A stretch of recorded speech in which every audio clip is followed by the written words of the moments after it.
Ooh, what's up, Internet? My name's David Webb. I'm Arielle Edwards. We get nerdy nightly. And we thought we'd share it with you.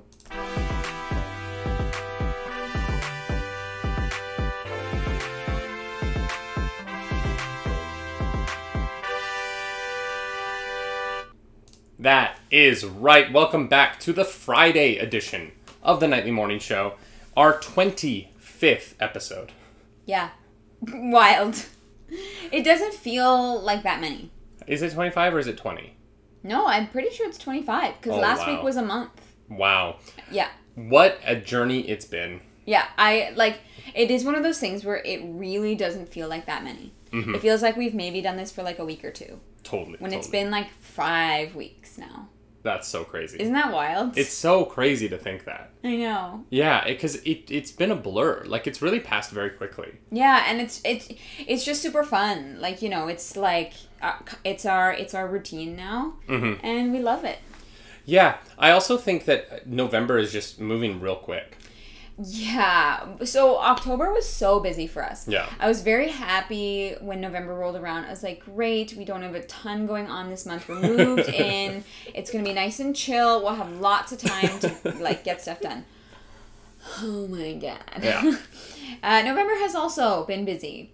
Yeah. Although we are, we do get a little bit of time off this weekend. Mm-hmm. After we finish today, we are going to Niagara for the night, just to relax, chill. So you probably won't see us online a ton. My parents are in town for my stepdad's birthday, and we were trying to figure out something fun that we could do that's COVID friendly. And we figured, like, being outside and looking at a waterfall is safe. Yeah. Because we're trying to be very careful about COVID guidelines, and we are in that group of people who are like, this isn't over yet. You still have to be safe. You don't want to get this disease. Wear a mask. Go to nerdynightly.redbubble.com and buy a Nerdy Nightly or Claris mask. A little plug right at the top of the show. We have masks, guys. But wear a mask. And we wanted to celebrate my stepdad's birthday because he deserves it. He's a good dude. Yeah. And so we're going to go to the falls. I've never seen Niagara Falls before. I'm really excited. I've been there twice in my life. No, 3 times in my life, technically. But one was for a gig. I didn't actually go to the falls or anything, but I was in Niagara. I went once with my family when I was younger. I remember them distinctly. And then I went once, probably like 5 or 6 years ago, I think, when more like 4 or 5 years ago. Mm-hmm. It's just a really nice outdoor thing to do. There's no like pressure.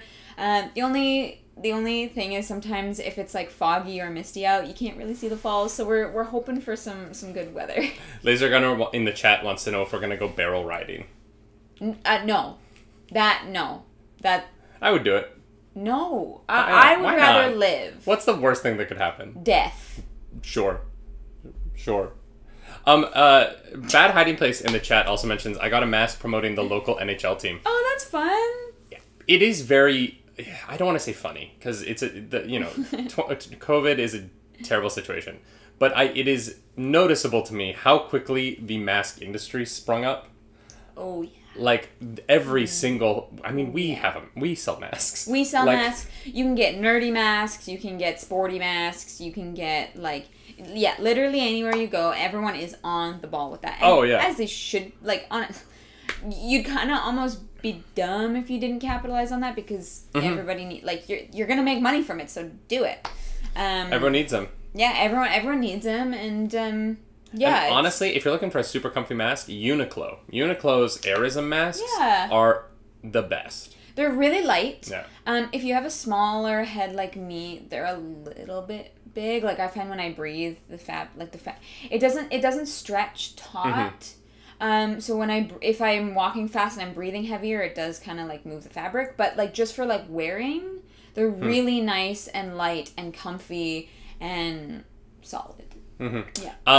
Yeknomsees in the chat says, my mom and grandma make my mask, which is so incredible. I just want to say to all of the people out there who stepped up within their own communities to make masks, particularly... we're going to interview Eric Weidenmayer. Dill Pickle! Dill Pickle, thank you for the biddies! Thank you so much. He's gay. No, he's gay. He's blind. Thank you for the biddies. We appreciate that, Dill. I want to say a huge shout out to the stage community, the theatrical community. There were a lot of costume shops across the United States and Canada who stepped up and started making masks in their costume shops in response to the pandemic. And I've had the pleasure to work with costume people my whole life, the best wardrobe people in the world. And wardrobe people are some of the kindest, least talked about people in the industry of arts. And I just want to say a huge shout out to them. And, actors are always grateful to you. And everyone else should be too, because you're wonderful, wonderful beings. Yeah, 100%. Shall we start the show? Shall we start talking about some nerdy stuff? Yeah, let's get into the news. All right, you all. We got some fun news yesterday. Yeah. Title story first. We try and do our title story first, just so Absolutely. that everyone who wanted to hear the title story can click off and not listen to the rest of the episode. Yeah. It literally happened right after yesterday's show. 24 minutes after it uploaded to YouTube. We got the news that on Disney Plus we are getting WandaVision, which we knew, but we now know when we're getting it. Do you know the date? January. Oh no. What? Oh no. What? I don't know either. You literally said it this morning. I'm kidding, I know. It's January 15th. I was like, it's in the January teens area. The January teens. That sounds like a great band name. The January teens. Do you want to go see the January teens? They're playing down at the Beacon, man.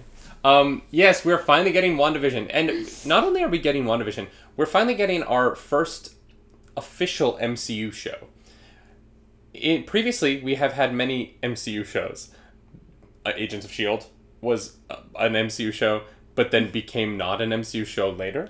We got the Netflix shows, which originally were MCU shows, and then later became not an MCU show.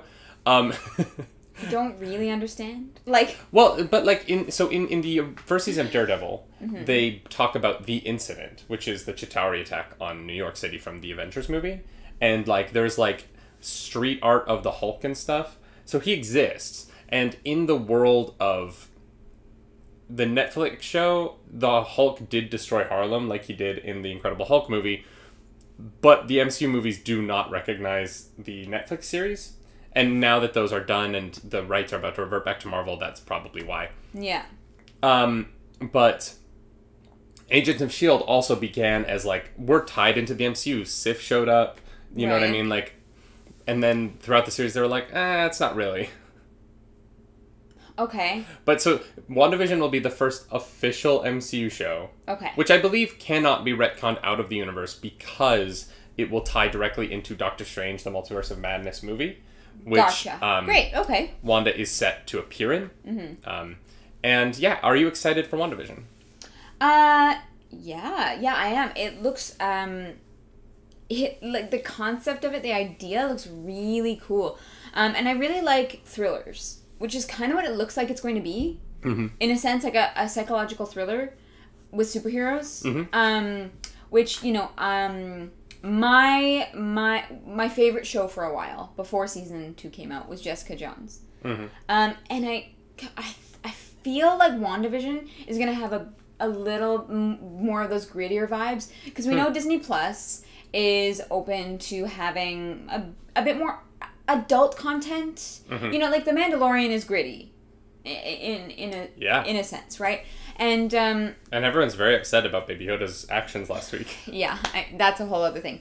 I do love Doctor Strange, but yeah, I really really like Jessica Jones, and it kind of feels like a similar feel to the show, not concept or anything like that.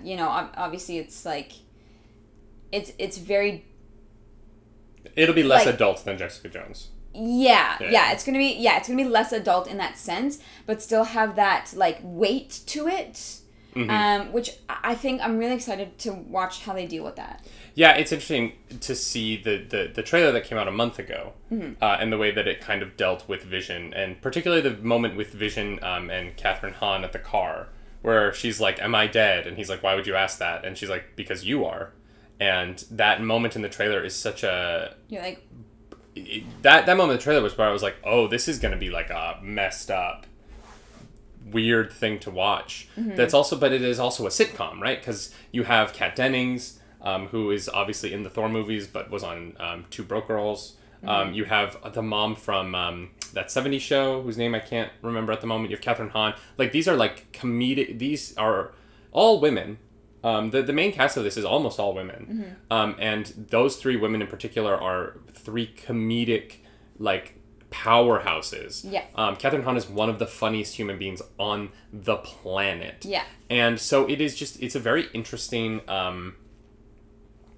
it's going to be a very interesting show that they're building here. I'm excited to see this show have a very strong, like, female perspective and point of view from a variety of its cast members. And, you know, to know that on top of all of that, we're also going to get Monica Rambeau grown up, the second Captain Marvel, who we met as a child in the Captain Marvel movie, to know that we're going to get her as well. And that one shot of her in the trailer, just looking directly into the camera, with just, like, the fringe of her suit, is really, really, really fascinating. And Deborah Jo Rupp, right? I believe that's the mother from... Thank you, Cappy Archer, in the chat. She's incredible. Yeah. You know, and the mom in that 70s show is one of those, like, iconic mother characters to me from television. And to see her kind of bringing that sensibility back is really exciting. I was a huge That 70s Show fan. I loved that show. Me and my older sister watched, like, every episode together. And so I'm really excited for the show. I think it looks great. I think that for the MCU, for this to be their first show is really interesting because it's very much not the MCU. The MCU gets a complaint about... there is a tonal consistency that rides really hard through the entirety of it, right? Yeah. And this does not feel like anything in the MCU. And yet, the characters look right. And it looks like it'll fit in perfect as well. Yeah. Yeah, for sure. And I think that's why I kind of get that Jessica Jones vibe from it. Because that was how I felt about that show. It wasn't like... I didn't get, like, MCU vibes from it. Definitely not. No, like, not... no, not... Woo! Guys, if you haven't seen season 1 of Jessica Jones, you're sleeping on something good. Yeah. Yeah, but I'm really excited. I thought we got a new trailer yesterday because the announcement for the date came out as a video. Thank you, Logie. The announcement for the date came out as a video. And so it's like, oh, great, we have a new trailer. We're going to watch it today. And it's not really a new trailer. Just a teaser. Just a little teaser. You know... It's fine. I think the timeline is smart, though, because when I saw January 15th, I was kind of like, oh, I thought it was going to be this year. But then I realized that they have Mandalorian going until mid-December. And this year is almost over. Yeah, and then, like, you don't want to be putting out your show over the New Year's. So, like, Mandalorian will end, I believe, December 14th, around then, or December 18th. And then you'll have... Yeah. You'll have the holidays. You won't have to worry about a show. And then, you know what? January, it's going to be cold. Everyone's going to be inside. Yeah. And this is going to drop. And I think that this is going to be a really, like... I think people are going to love having this, you know? Because I don't know what else is coming in January. Are they releasing it one episode at a time? I do not know. Okay. We're not sure about that. They have with everything else on Disney+, so I'd be surprised if they didn't. Yeah. When is it coming out? Dill Pickle, it's coming out January 15th, 2021. Which is much sooner than it seems. Here's the thing. 2020 only has like 6 more weeks left. That's so wild. 6 or like 7 more weeks. I have so much Secret Santa shopping to do. Oh my gosh. Christmas shopping! Guys, I love Christmas. I have 2 Secret Santas that I'm in. Well, you heard it here first, folks. The news. You heard it here first. David is behind on his Christmas shopping for the 28th year in a row. Wait, you've been Christmas shopping since you were a year old? I was Christmas shopping in the womb. I was on Amazon on my my womb phone mini and the original Apple device. All right. Seems legit. Nerdy Nightly merch. Guys, if you need Christmas gifts. The womb. If you need Christmas. Nerdy Nightly merch. Truly though. I would love if it was like the Nerdy Nightly phone. It's only for in utero fetuses. Yeah, you need to stop. You need to stop right now. Yeah. I don't know why that's so funny to me. We're moving on. Guys, if you need Christmas gift ideas, the Nerdy Nightly merch store has some good ones. I'm broken. I'm very upset about that. speaking of upcoming comic book related releases, Warner Brothers is apparently considering moving the release of Wonder Woman 1984 to HBO Max. Yeah. Yeah, they are talking about releasing it on HBO Max or moving it to the summer of 2021. How would you feel about an HBO Max release? I'd be upset because I couldn't watch it. Like, we don't have HBO Max in Canada. Oh, right. It's literally, if they put it on HBO Max, it's going to be for the United States only, pretty much. That, you know what? They would have to release it elsewhere, though. Yeah, like, it would have to be, but how would they do that? They would have to make HBO Max. Oh, it would be on Crave, is what Yeknomses says. In Canada, it would be on Crave. So we would get Crave. Okay, but here's the thing. If you're in the United States and my thought was that, okay, you put it on HBO Max to incentivize people to sign up for HBO Max because why else would you? But if you can just go get it on Crave, they're just going to go over to Crave and sign up for that instead. But they don't have Crave in the States. They don't? Oh, you don't have Crave? No, Crave is only in Canada. Only in Canada or elsewhere in the world? I don't know if it's elsewhere in the world, but there is Crave. There is no such thing as Crave in the States. So okay, Crave is like for those of you who don't know, because I know the majority of our listeners are in the States. In Canada, Crave is a Canadian way to watch HBO. Right, okay. Justin says, Cappy Archer in the chat says, HBO is an add-on for Crave for $20. So you would need to spend $20 for the HBO Max side, and then most likely they would follow, I would assume they would follow Disney's model with Mulan and charge an extra premium for Wonder Woman. I don't think they would. No, you don't think so? Here's the thing, and I think that this would be brilliant. I think releasing Wonder Woman on HBO Max would be smart, and here's why. HBO Max released to some news, to some intrigue, and then they immediately went, and coming to HBO Max, the Snyder Cut. And everyone went, okay, cool, well, I guess I'll get HBO Max when the Snyder Cut comes out, because that's something I actually care about. I have not heard any cool HBO Max stories. I have not heard a lot of hype or buzz about HBO Max, and so I kind of am, from my position, I wonder how well HBO Max is doing. And I just don't see oh my gosh, I can't stop hiccuping. I just don't see them having the market share right now. I don't see them having the interest. And I think that they could. I really think that they could. They have a lot of great properties, but they're just not putting anything out on HBO Max that's... Yeah, somebody earlier was just walked in. I mean, there's nothing on HBO Max that I want to watch. Shifting sands in the region. Do you think relations with the North may change? I would be surprised if they do.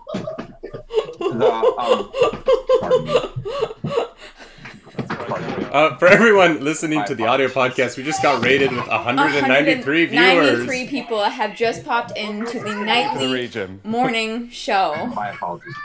Here come all the Daniel Sloss fans. Daniel Sloss, good morning. Welcome to the on nightly morning show.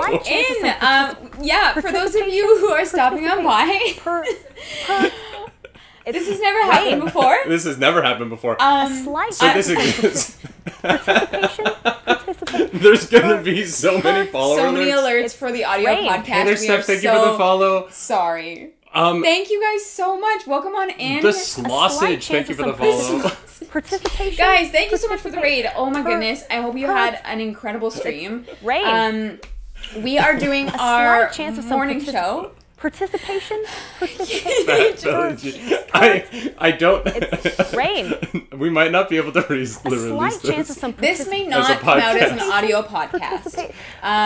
Kate, you did this? Kate, how did you do this? Wait, Kate, how did you do this? Slight chance of some. Thank you for enabling 3-second slow mode, Dagon. Detective Giles, thank you for the follow. Everyone, we're currently talking about. What were we talking about? We were talking about HBO Max and Wonder Woman. Should Wonder Woman 1984 go to HBO Max? I say it should. It's rain. a slight chance of some Wow, Kate, participation. thank you so much. Thank you so much. And thank you for bringing your community over. A slight chance of some my goodness. Can you turn off the notification? Yeah, I'm gonna have to turn off. Sorry, y'all. It's just going to rain. Yep. It's just gonna keep going. And as much as we love y'all, participation. First of all, thank you so much for bringing your community over. Second of all, guys, thank you so much for all the follows and all the interest. It truly is incredible. Thank you, guys. Yes, thank you so much. I'm Ariel. This is David. We are in the middle of our nightly morning show, where every Monday to Friday at 10 a.m. Eastern, we do an hour-long news show. Yep. Nerdy news. So we, wake up, grab our tea, grab our coffee, and just chat about nerdy stuff. So welcome on in, guys. I've never had to put slow mode on chat before. This is wild. I've never seen a rate of 193 people before. No. this is y'all are uncomfortably beautiful. Oh, Jesse Jonah, thank you for that. Thank you. That's very sweet. Y'all, we are talking about Wonder Woman 1984. Yes. So here's the thing. What I was saying before, oh my god, there's so many people following. It just keeps going. Thank you, guys. Oh my god. Essentially, Jane Sutton, we are Troy and Abed in the morning, except we're both white, which makes this immediately less interesting. Yeah. 100%. We are far less interesting. But, the nerd news is interesting. Also, everyone is less interesting than Donald Glover. Let's be honest about that. Let's just be very clear. Let's be very clear. The man is legendary. The man is one of the most creative people in the world right now. Yeah. And I am here for everything he makes. Truly every single thing he makes. Yeah. Including that solo TV show. I need it. Or no, sorry, the Lando TV show. I need it. Yeah, I am all about that. I think that the move for Wonder Woman 1984. Let's start the we're in the show. we're back. The move for 1984 to go to HBO Max would be really smart, because if you're looking to get your DC audience on that platform, which they absolutely are. There's a reason they're making Green Lantern for HBO Max. There's a reason they moved all the DC Universe shows over there. There's a reason, there's a reason Snyder Cut is going there. They know that there is a huge international fan base for DC comic book television and movies. Yeah. And if you put the Snyder Cut out there next year, people are going to sign up for that. But if you put Wonder Woman out at the end of this year, if you make, hey, spend your Christmas with HBO Max and watch Wonder Woman 1984, the number of people that you will have who will sign up to do that is huge. Well, and I was actually very excited for Wonder Woman as a Christmas movie. We don't really have Christmas plans in that sense because it's COVID times. You never know what's going to happen. And so I was very, very excited for a movie like this to come out for Christmas. And if it can still come out for Christmas on HBO Max, I completely understand. I completely understand that choice. I would stand behind it. I definitely think, though, that they have to make it available outside of the States. So if Canada, that's Crave going to HBO. But on that, it is interesting that the movie theaters here are still open. The movie theaters in certain countries are still open. Yes. So there is a world where we got Tenet in Canada early than the States. We were able to watch Tenet a week earlier here. Yeah. And we saw it before it came out in the States. There is a world where Wonder Woman opens in theaters in some places and is in the States is only on HBO. Yeah. Or not, HBO Max. Yeah, yeah. So, I think that there's a world where they use they use the Wonder Woman release on HBO Max to build their audience there. And to get follows there. At the same time, they release it in theaters internationally and to release it in theaters in China. Try and make up for the box office numbers that they're not going to make in the United States by releasing internationally, while also bolstering their HBO Max. There's kind of a best of both worlds depending on how things are going. And I think for HBO Max, they need to do something. Because HBO was like, here's our streaming service, and we're going to have Snyder Cut, and we don't even know really when that's coming out. No, we don't. Like, we don't have a date for that. They are still filming stuff. They are still working on that. It is in progress. And so, as of right now, people don't really have a reason to sign up for HBO Max, and this would give it to them. 100%, yeah. As sad as I would be to not see Wonder Woman in a theater, because my favorite part about those big budget action superhero movies is that they look incredible on the big screen. Yeah. You know, it's a whole experience that is absolutely incredible. And, you know, not getting that kind of sucks. Yeah. But I could 100%. understand it from a business perspective. Can just for the chat, would you be comfortable watching the new DC movie on a streaming service? Is that something that you would be comfortable seeing at home, or would you be disappointed that it's not in a movie theater? We would love to hear from you about that, because, you know, I think this is a personal thing. Yeah. I would be a little bit disappointed right now because we have a big television in the apartment, but it's not a great TV. It doesn't have a good refresh rate. Yeah. And so I have a nice television in my storage unit in New York that I need to go get. And so if this were to be announced that we were going to watch it at home, I would have to go get my TV, because I don't want to watch this on a TV that has bad blacks. Yeah. Yeah. Yeah, for sure. And some people in the chat are saying, you know, they would much rather be safe about it and, like, watch it at home and not take a risk and go outside. And I totally understand that. Like, there's also people in the chat saying, Bad Hiding Place, for instance, is saying, like, I don't like going to movie theaters because other people talking and laughing and cell phones. Fair enough. Hey, you know what? I get that. Yes, we've all been in that movie where there's somebody around you and they comment on it. For me, it was Finding Dory. Oh my gosh. And there's always somebody who has to, like, comment, not like even whispering, but like at like half volume. And you're like, I'm trying to watch a movie. And you are very distracting. And I do admit that does detract from the experience. I think if we had a better TV, I wouldn't be so disappointed about it. But I've always just loved that theatrical experience. Yeah, me too. Know?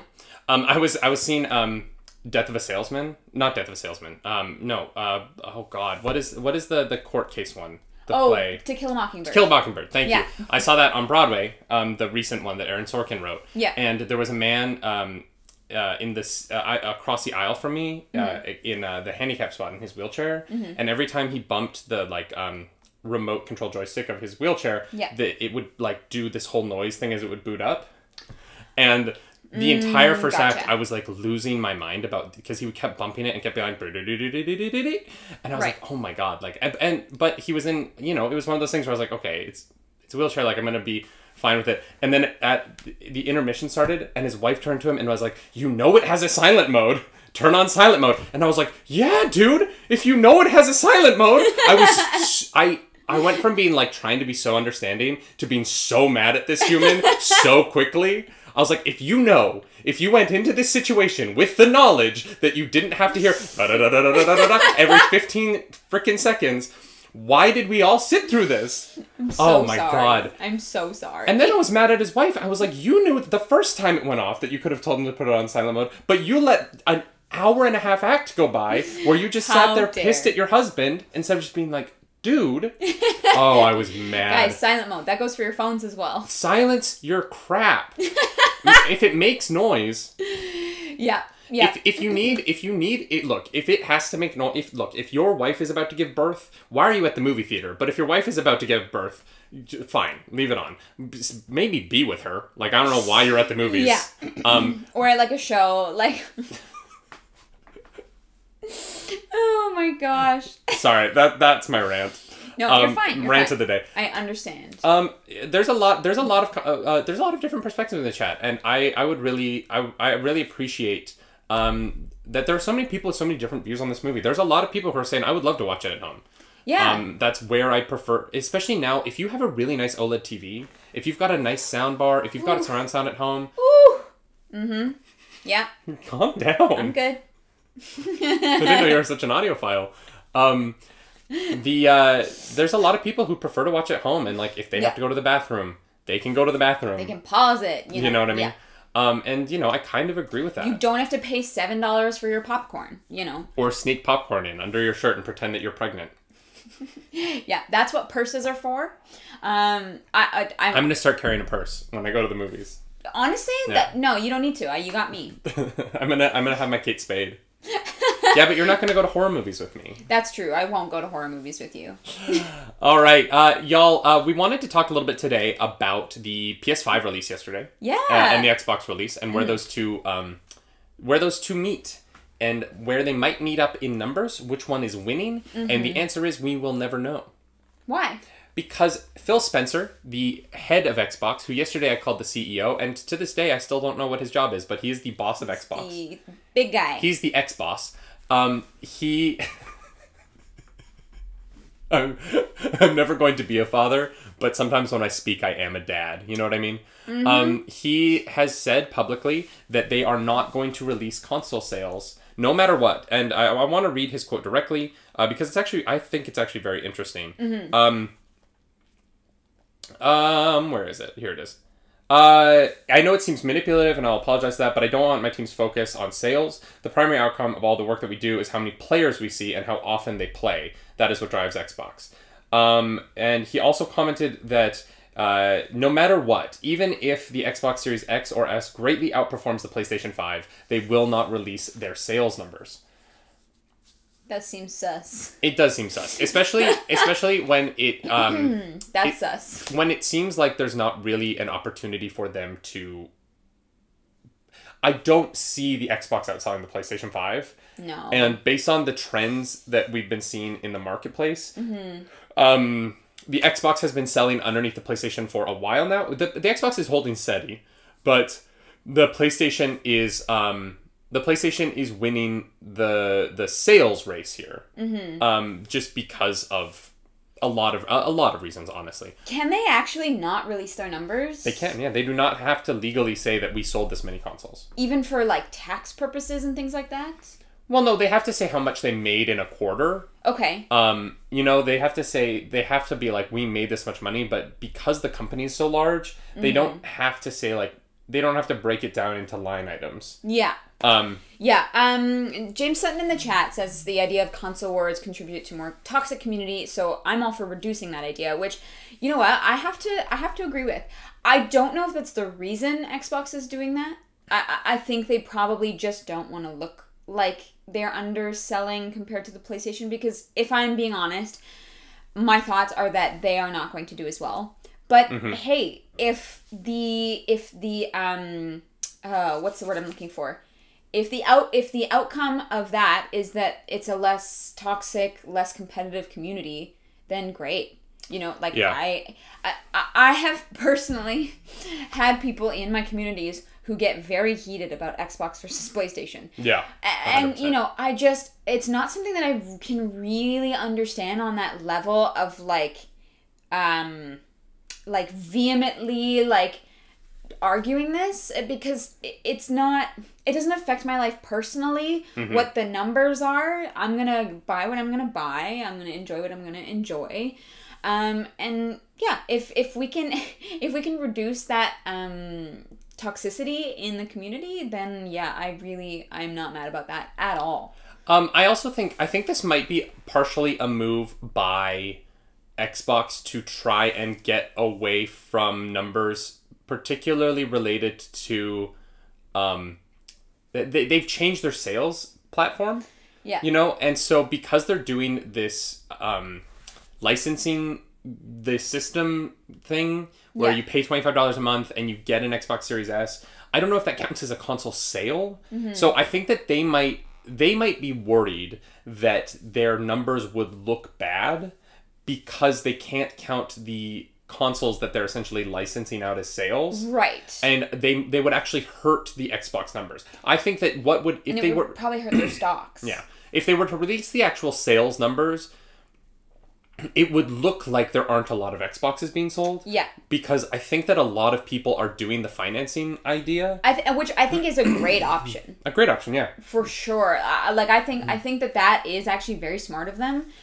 To give $25 a month. If $25 a month to have a system, to have the Xbox Series S. I know it's not the X, but to have the Xbox Series S in your house with 100 games on it through the Game Pass is really, it's not a bad deal, honestly. No. If you don't have, if that's the way that you want to play games, it's really interesting. Yeah. James Sutton says Sony definitely has a leg up over on Xbox in terms of their dedicated fan base. Benji Sales on Twitter has done some really good commentary on this trend based on historical sales data. And James, I agree with you. And I agree, I've seen Benji Sales tweets, and he's done some really good work. It's really interesting. I want to say that, like, I am a Sony fan, right? Mm-hmm. I like Sony systems. I like Sony games. I'm a Nintendo fan. Yeah. I like Nintendo systems. I like Nintendo games. I'm not an Xbox fan, because being an Xbox fan isn't tied to the Xbox anymore. Yes. I'm an Xbox games fan. There are franchises, like, I will play Fable. I will play the new Halo. Yep. I'm going to be buying a lot of Microsoft's games. I'm not going to buy an Xbox to do it, because my PC can run those games now. Yeah. And this is the thing. Like, I'm, more than anything, I'm a video game fan. Yeah, you know? yeah, for sure. But Microsoft is going to get my money. I'm just not going to have the console in my house. Yeah. Yeah. Yeah, you know, and Microsoft is being smart about that, and, you know, they understand that a lot of people do have the PC to run it, and that's how they'll get your money instead. They did buy Bethesda for, do we remember how much? $7.4 billion. Billion? Yeah. Is that wrong? I'm pretty sure it was $7.4 billion. 69 viewers. Nice. Oh my god. Y'all, that raid was insane. Yeah, thank you guys for sticking around. I need to know. Microsoft bought Bethesda. It is interesting though. Yeah, $7.5 billion. Yeah. Oh yeah. It's huge money. I knew it was big. I just forgot it was that big. We talked about it on this show. I know we did. And I was like, wait, that can't be. But okay. Right. Going into the launch of these consoles, the Nintendo Switch had one of its best months in the last couple of years. They sold 793,000 Nintendo Switches in October. Showing that even though Nintendo is not making the jump to next gen, it is still competing heavily in this space, which is kind of wild. They're doing a really, really good job. And I can't believe the Switch is doing that well, honestly. Yeah, because the Switch is 2 years old now. Mm-hmm. Yeah. No, because I had it in Japan, and it came out the year before I was in Japan. So I think it's 2016 was the Switch.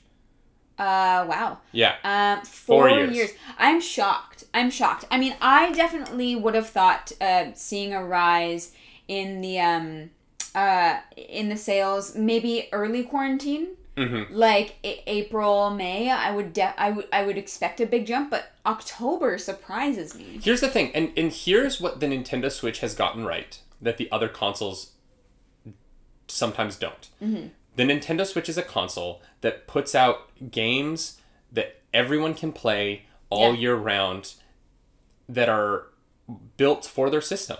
Yeah, it's a great family console. And it's also just a console where, like, you don't have to be connected to the internet all the time. Like, you know what? I love the PlayStation, but a lot of those games, I don't want to play with other people. Yeah. Okay. You know what I mean? I just want, like, Nintendo is putting out these really great single player experiences that work on this system that you can take with you. It's really just Nintendo nails it. Yeah, for sure. I mean, like, I've been talking for a while about doing, like, a Pokemon playthrough, because I haven't played the new ones, and I think I will. Like, every time I think about it, I get excited, and so I guess I can understand why people are like, well, it's about to get cold. I'm gonna buy myself a Switch. I'm gonna get myself a Switch to keep in the house. Because they have a plethora of games that you can play that are for all ages. You, David123 in the chat says we couldn't get one in April, May, so we bought one for our 5-year-old for Christmas. And that's the thing, like, the Switch. Interesting. First of all, that's a great gift, and your 10 out of 10. Your kid is lucky as hell. But you know, the Switch is the perfect like family Christmas thing. Yeah. You know, the PlayStation 5 is the, like, give it to your teenage boy to go play Call of Duty. Not really. I know it's not that. I'm buying it to play Miles Morales. No, I know. The Switch is it's just such a good system, and I'm so glad it's still doing well. I know there's rumors that we're going to get a Switch Pro next year, which I'm very excited about. And, you know, I might have to buy, but classic. You know, that's life. Yeah. That's life. As a nerd, sometimes you buy things that your wife goes, Yeah, okay. Like, all right. We'll just apply for another credit card. It's all good. That is very interesting, though, the point of early Christmas sales. Because you know what?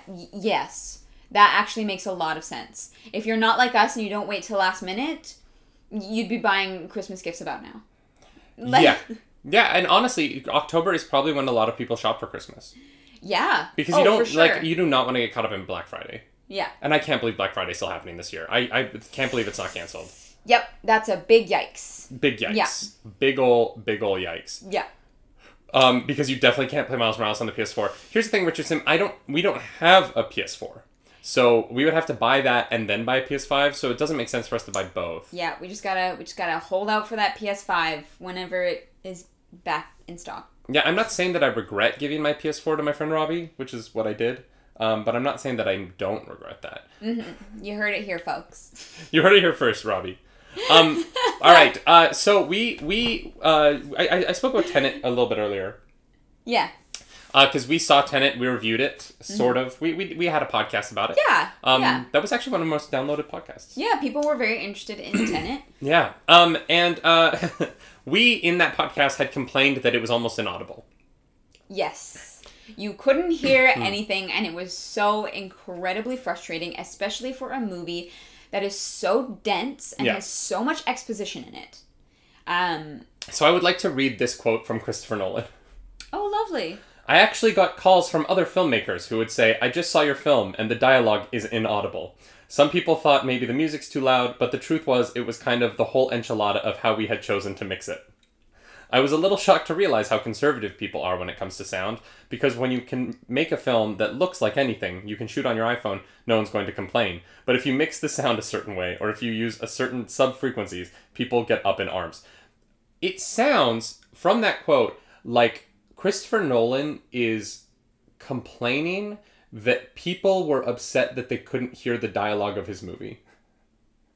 Yeah. He's like, you can make a movie. My movie looks really good, but because you couldn't hear it, it was a problem. Oh my god. Yeah, that is what it sounds like. When other professional filmmakers are like, hey, dude, I couldn't understand your film. Yeah, literally, like, yeah, dude, that's not a good look. That's not a good look. Like, we went and we really could not hear anything. Could not. You know, as an audience member, sure, that's one thing. But if I'm another filmmaker and I'm saying, look, could not understand the dialogue, that's like, yeah. They're not complaining about the sub-frequencies. It's literally that we cannot hear the words that people are being spoken that are essential for us to understand what's going on in the movie. The majority of the script is exposition. Oh, yeah. Like, the majority of the script is exposition. 80%. Yeah. And so, it's just so funny that he's like, I'm so confused why people wanted to hear the dialogue. I don't understand. Yeah. That's an interesting hot take, Christopher Nolan. Why do these people want to hear the movie?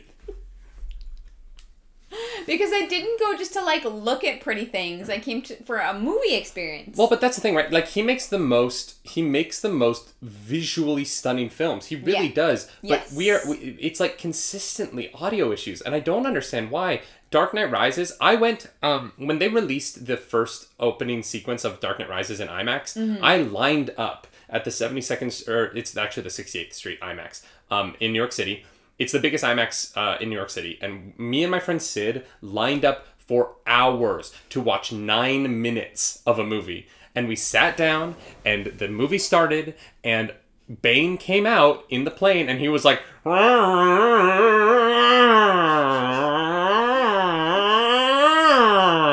And literally, like, 500 nerds, all wearing matching Batman t-shirts, because everyone who showed up got a t-shirt, were sitting there going, yeah, this is good. This is what I wanted. I wanted the villain to not make sense. This is freaking great. Everything is fine. Like, and thankfully, he listened to the... Oh my God. The filmmakers listened to the feedback from that, and they changed it. And they ADR'd, and they fixed Bane's dialogue. Good.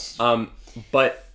For the love of God, Christopher Nolan needs to just get his audio under control. Yeah, like he should have. Yeah, you think this is what he hires people to do, is to make sure that it's understandable. Like I just, is it the people he's working with, or is he just like, no, let's do it like this? Like, I'm confused in how this happened. I think he's trying to go for an effect. Okay. And the problem is that and that's honestly it. I think that he's brilliant. And his movies are great. Dunkirk is a masterpiece. Sure. The Dark Knight is a masterpiece. The Prestige is a masterpiece. This is a master at work. I think he's like, I think he's trying to do something different. Yeah. And by doing something different, he's creating unpleasant at times audio moments, because he's like, well, there's a scene in Tenet, and this isn't a spoiler, but there's a scene in Tenet where there's a giant wheel on a boat, and there's a conversation that happens next to this wheel, and the conversation is impenetrable to listen to because the wheel is making all this noise. Yeah. And I think that in his mind, he's like, well, if the audience was actually on the boat right next to the conversation where the camera is, they would hear the wheel this way. And I think that he's trying to make it so real world in a way that is like smart and cool from a like nebulous point of view. On paper, it sounds really cool. Yeah.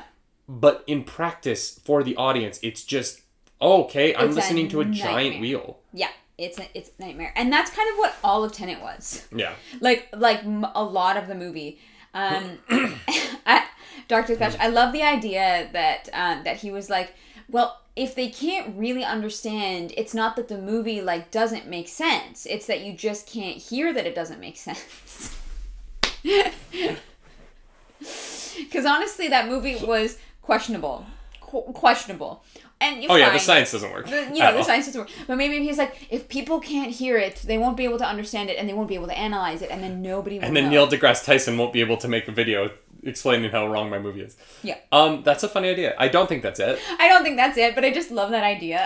I think even Christopher Nolan would be like, obviously the science doesn't make sense. It's a cool movie. And it honestly, is a cool movie. I kind of want to watch it at home and see if, like, messing around with the audio settings in my TV, I can find a version of it that is better.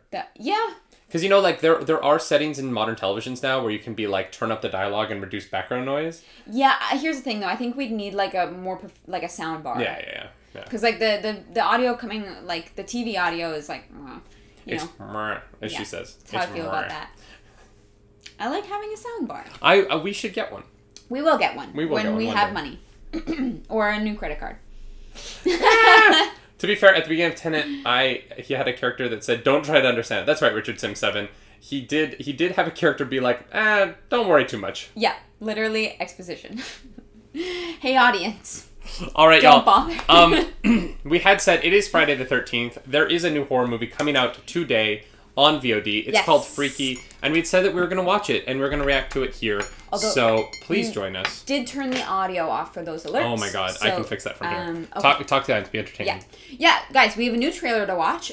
For those of you who are new to the morning show, you know, we talk nerdy news, and part of that is when new trailers drop, we get to watch them together and experience them together for the first time. James Sutton, thank you for following, and thank you for participating in chat. Those of you who have been, it's really fun. It's really fun to get outside perspectives on the things that we're talking about, because you know, David and I could just chat and it'd be fine, but what is really exciting about it is bringing in your perspective to the show for, you know, thank you for the biddies. Appreciate that.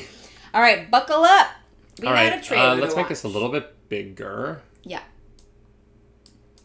All right, y'all, here we go. This is the new Vince Vaughn movie, Freaky. Is the trailer going to be scary? Oh no, it might be. Let's just make. I understand. Yeah, make it a little bit smaller so that we can see your pretty face. Thank you. Appreciate that. You're welcome. Good morning. That's me, Millie. Ordinary, boring Millie. I love your dress. I think I saw it at Discount Bonanza. Okay, so I was never the most popular. Homecoming's this weekend. Booker is gonna be at the dance. And boys never really noticed me. Aww. The hot blonde who never got noticed. If it was a horror movie, I'd be one of the first ones to get killed. Cute, creepy dude in the mask. Like I said.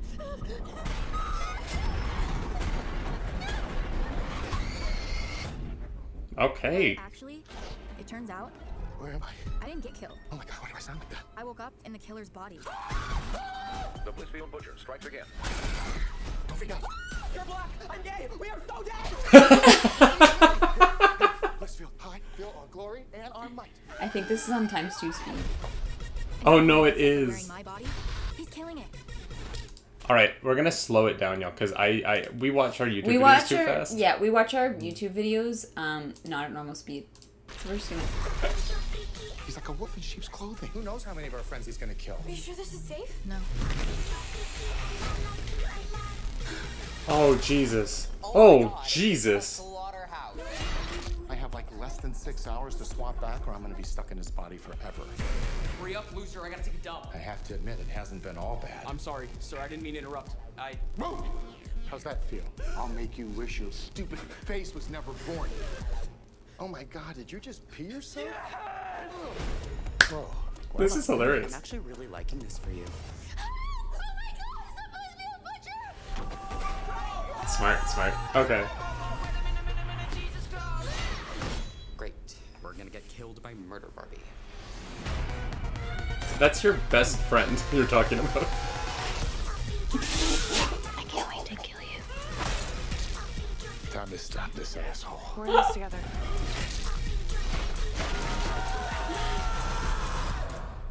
I want my body back. Come and get it.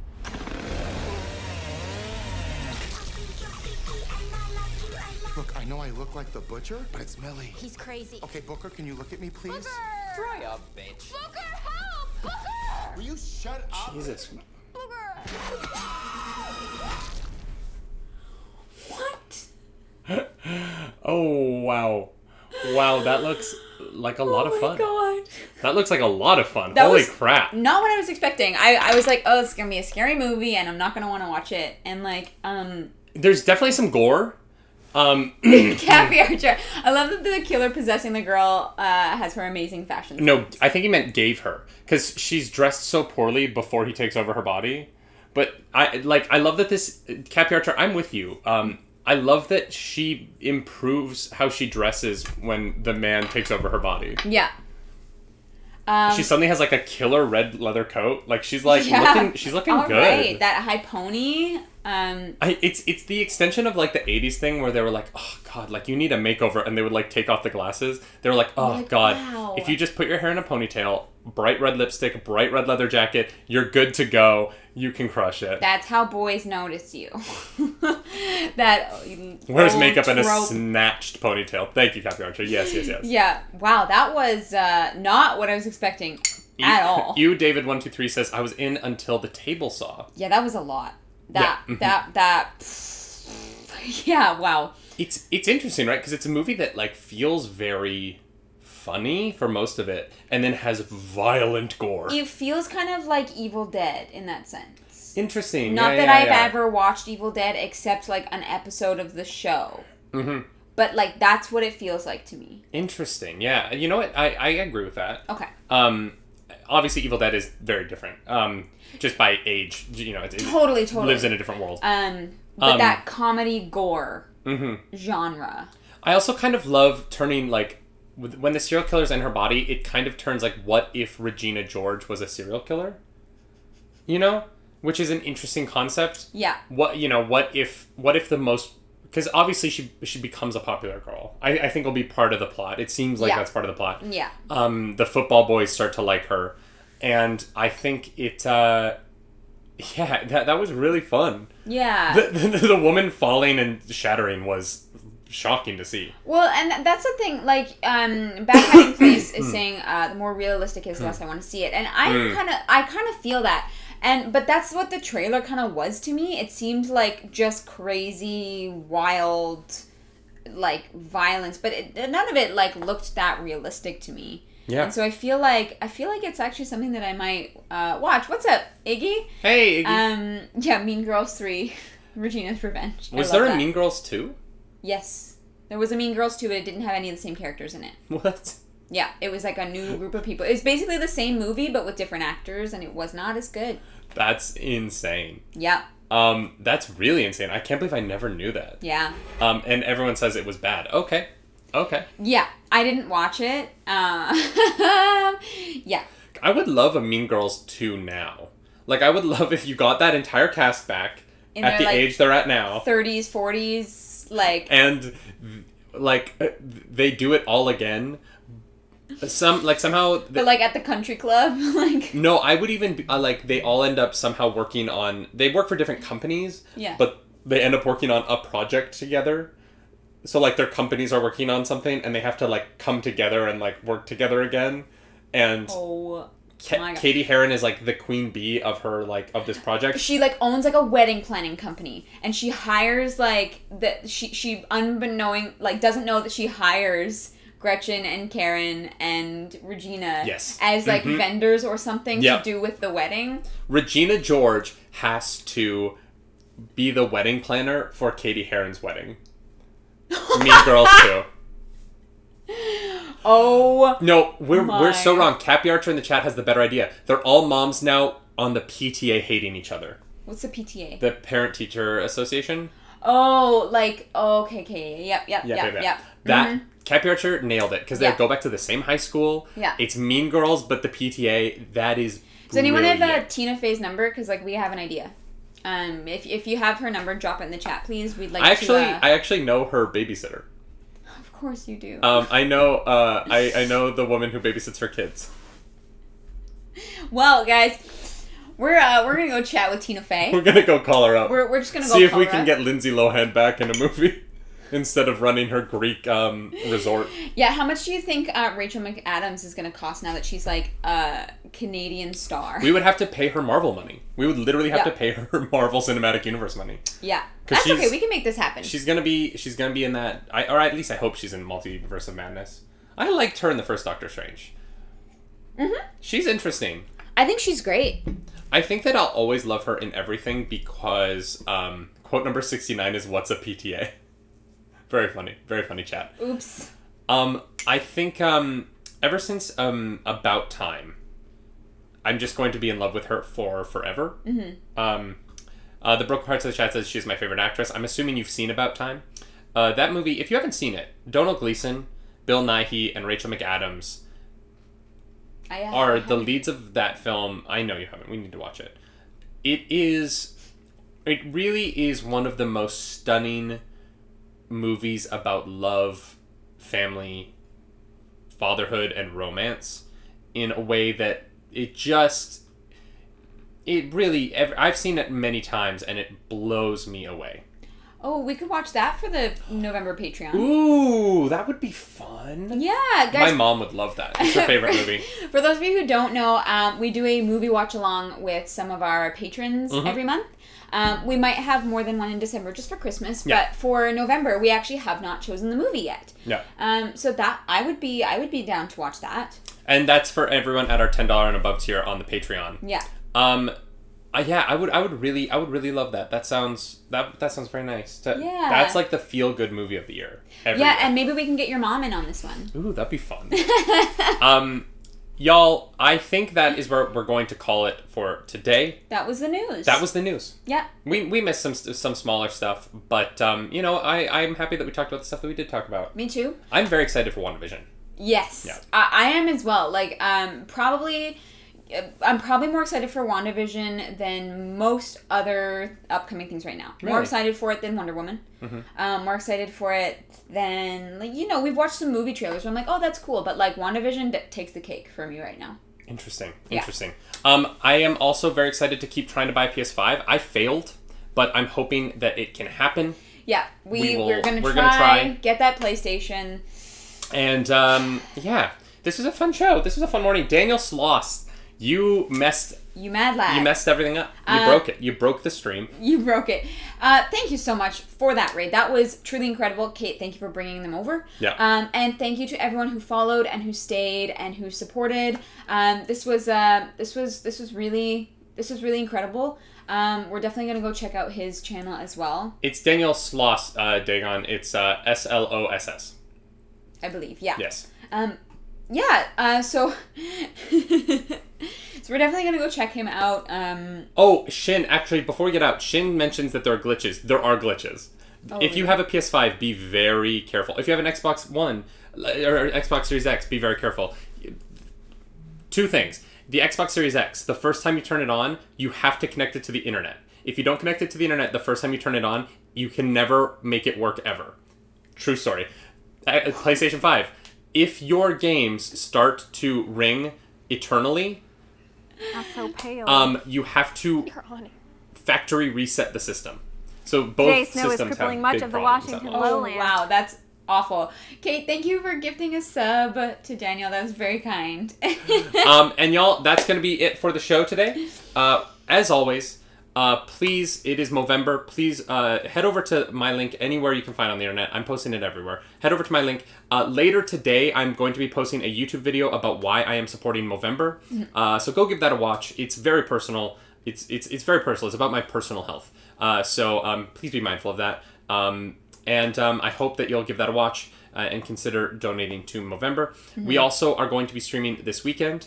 I am going to be streaming. Well, you're not. Yeah, you'll be streaming. Skyrim Saturday tomorrow. More of our Night King build, which I'm really, really excited for. So I'll be on tomorrow about 5 p.m. Eastern Standard Time. And I'm going to be streaming Sunday night. That was going to be a Valhalla stream, but now it is going to be a stream sponsored by Ruin 2 Decapitation Edition. So I'm going to be playing that, and it's going to be a good time for all. And so we will be doing some Star Wars Squadrons first to warm up. So we are going to have Star Wars Sunday, and then we're going to go into some Ruin 2 later on. Ooh, David, thank you for subscribing. Thank you for subscribing, David123. And we'll be back next week, Monday, Tuesday, Wednesday, Thursday, Friday, every day, 10 a.m. Eastern, here at the Nerdy Nightly Twitch channel, doing the nightly morning show. Yeah. And we're very excited. Thank you so much, everyone who's here. And as we always say, my name's David Webb. I'm Ariel Edwards. Do something nerdy tonight. Bye-bye. Bye.